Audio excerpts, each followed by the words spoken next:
Here is today's featured headline in space.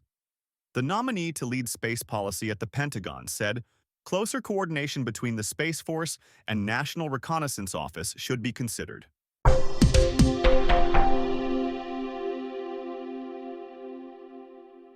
Today is October 29th, 2025, and you're listening to Space News First Up. Here are today's other top headlines. The FCC has backed a proposal to create an assembly line for satellite licensing. The European Space Agency offered more details Tuesday about an initiative to build up space security capabilities in Europe. Industry officials are concerned that preparations for the Artemis 2 mission may soon feel the effects of the government shutdown. And Slingshot Aerospace is working to sell space tracking systems to other countries. First Up is produced by SpaceNews, the industry standard for professional space journalism. Visit spacenews.com for breaking news, policy updates, and original analysis. We begin today with news that the nominee to lead space policy at the Pentagon said closer coordination between the Space Force and National Reconnaissance Office (NRO) should be considered. At a Senate confirmation hearing Tuesday, Mark Berkowitz, a veteran space policy strategist nominated to be Assistant Secretary of Defense for Space Policy, said options to unify elements of the defense and intelligence space communities should be worth considering. He said that closer integration of the NRO and the Space Force could improve efficiency in acquisition and operations. Berkowitz, who previously served as Assistant Deputy Undersecretary of Defense for Space Policy and later as Vice President for Strategic Planning at Lockheed Martin, has written extensively on the subject, arguing that inefficiencies persist despite the 2019 creation of the Space Force. The FCC has backed a proposal to create an assembly line for satellite licensing. Commissioners voted Tuesday to advance the space modernization for the 21st Century Notice of Proposed Rulemaking, NPRM, with a 45-day public comment period once officially published. The NPRM would replace the FCC's long-standing Part 25 satellite regulations with a Part 100 written from the ground up for today's commercial space environment. The intent is to accelerate reviews and cut red tape. In a separate vote, the FCC also advanced a proposal to revise siting rules for Earth stations operating in high-frequency upper microwave bands, aiming to make it easier for companies to build and license new satellite ground infrastructure. The European Space Agency offered more details Tuesday about an initiative to build up space security capabilities in Europe. ESA is seeking €1.2 billion, $1.4 billion for the various elements of the European Resilience from Space (ERS) program focused on Earth observation, navigation, and communications. The proposal includes €750 million to start work on an Earth observation constellation with optical, radar, and potentially other sensors for rapid revisits of key locations. A low Earth orbit navigation satellite system would get €250 million, while elements of the IRIS² communications constellation would get €200 million. The goal of ERS is to build up European space capabilities, given growing security threats and concerns that the continent can no longer primarily rely on the United States for defense.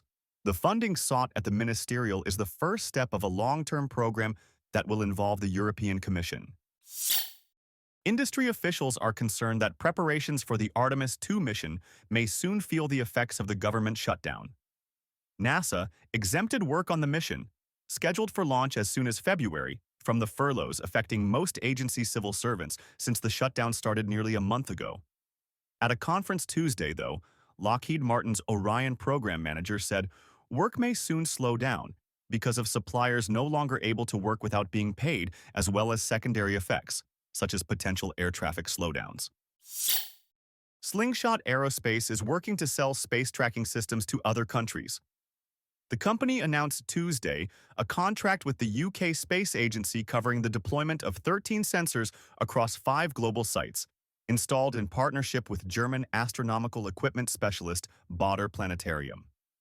The data from the sensors will be used by the UK to support its own space situational awareness capabilities, building on existing systems. Slingshot says it is seeing a huge increase in interest from governments to build up their own SSA systems, rather than rely on data from other sources like the US military. Discover your next mission in the space industry with the Space News Job Exchange. Visit jobs.spacenews.com to find top aerospace roles and connect with leading employers. And for employers, use discount code JOBEX for 15% off your next purchase. In other news, the era of satellite servicing may finally be arriving. Companies said at the Satellite Innovation Conference Tuesday that the success Northrop Grumman demonstrated extending the life of GEO satellites broke the suspension of disbelief about the feasibility of servicing. Companies in the satellite servicing sector say they are seeing increased demand for services as costs for those capabilities decline. Space.com reports that 2 Russian cosmonauts performed the second spacewalk outside the International Space Station in 2 weeks Tuesday. Sergei Ryzhikov and Alexei Zubritsky spent nearly 7 hours outside the station in the spacewalk, attaching one experiment to the exterior of the Naka module and then performing maintenance on another. The two also conducted a spacewalk outside the station, October 16th, installing and removing equipment. Share your company's news with the entire space industry through Stellar Dispatch, the press release service from Space News. Learn more and use discount code SD2106 for 15% off when you submit yours at spacenews.com/stellardispatch. ESA is opening an office in Tokyo. The agency announced Tuesday it will open its first office in Asia, enabling the agency to better coordinate with the Japanese space agency JAXA and Japanese companies. ESA and JAXA signed an agreement nearly a year ago on closer cooperation between the agencies, such as a role for JAXA on ESA's Ramses mission to the asteroid Apophis. The ESA office in Tokyo will be in an office complex that is home to several Japanese space companies.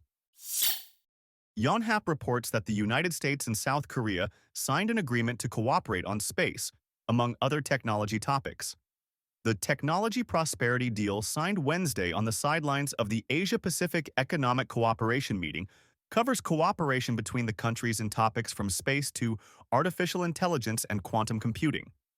In space, the countries agreed on general civil space cooperation, as well as ensuring interoperability between GPS and South Korea's planned regional navigation system.